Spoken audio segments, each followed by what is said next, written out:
Well, welcome back, folks. Another beautiful day out here in central Ontario. Going to go ahead and continue working on the tiny house base. Now, as you're having a look at here, you're seeing I've got 3 beams instead of 2. Last time you only saw 2. What happened from then until now is I had a thought, what's better than 2? Well, 3. So now we have 3 support beams in place here. Now, I didn't film that because it's basically a replica of my other video in which I'm going ahead and putting posts under a log beam. So you can check out that other video if you want to see how I did that. Another thing you're seeing, which I haven't fully finished, that's what today's for, is for installing these braces. Now, what the braces do, it basically prevents the posts from going like this. So it creates some form of rigidity.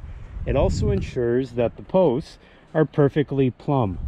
Plumb is the word for ensuring something is perfectly straight up and down. That is not level. That is plumb. This is level. So I'm going to get down to it here. What you're about to see is you're going to see me create an X pattern along each row of posts. So if we can consider the back row 1, 2, 3, and 4 rows, I'm going to create an X on each of those rows. Now what that'll do, as I mentioned, it'll prevent the posts from tipping left and right. Now, what else I'm going to do is I'm going to probably attach a 2x4 from the corners to the center. That will make it so there's no twisting action.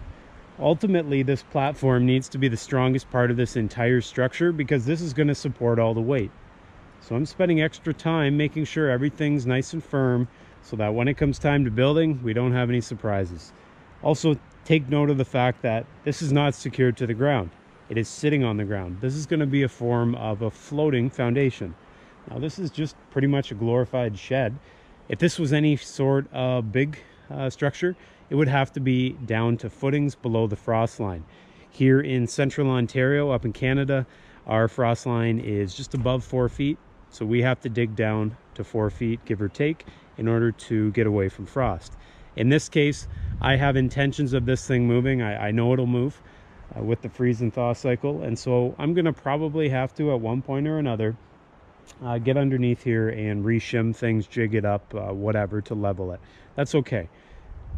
This is not an elaborate setup. So without further ado, I'm gonna get down to it. You're gonna see me using my favorite hammer, my Stilleto.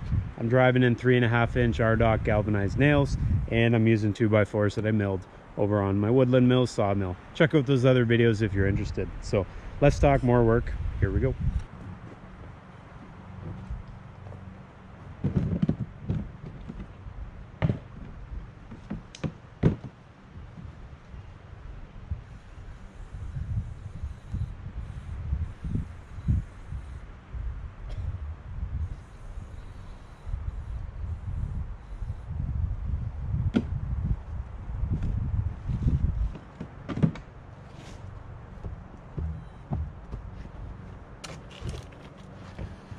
And just like that, I forgot the nails. Back in a bit.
Well, there we have it, guys. We got the foundation in place for the tiny house. Now, as you saw, I added a lot of bracing, and the reason being is this is holding a lot of weight.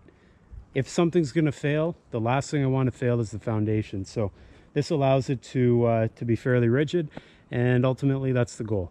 So if you haven't done so already, be sure to check out the playlist in which I show you how I milled some of these logs, made the post, installed them, etc.